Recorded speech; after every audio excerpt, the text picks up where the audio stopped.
নমস্কার স্যার, আমি এখানে চলে এসেছি এসএনইউ তরফ থেকে। আজকে এখানে বিশাল বড় ভান্ডারা হচ্ছে, তো জেনে নেব এখানে দর্শকবৃন্দুর কাছ থেকে। নমস্কার স্যার।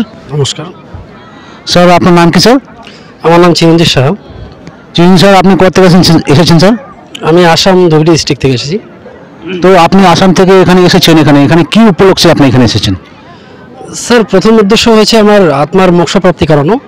তো আমি এর আগেও অনেক গুরু সন্ত অনেক জায়গায় ঘুরেছি, যারা মোক্ষ প্রাপ্তির রাস্তাটা দেখাতে পারেনি।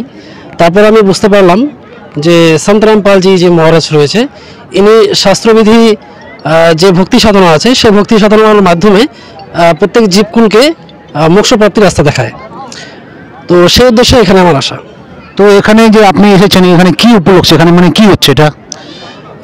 এটা কবি পরমেশ্বরের নির্বাণ দিবস উপলক্ষে বিশাল ভান্ডারার আয়োজন করা হয়েছে, যেটা সারা বিশ্বকে নিমন্ত্রণ করা হয়েছে। শুধুমাত্র ইন্ডিয়া নয়, সারা বিশ্বকেই নিমন্ত্রণ করা হয়েছে।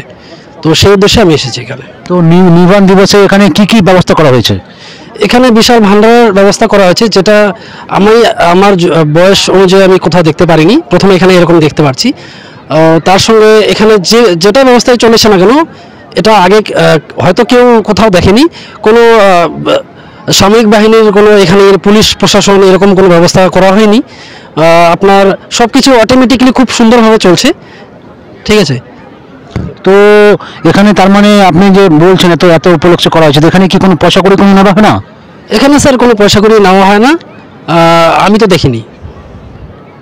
ধন্যবাদ। আচ্ছা।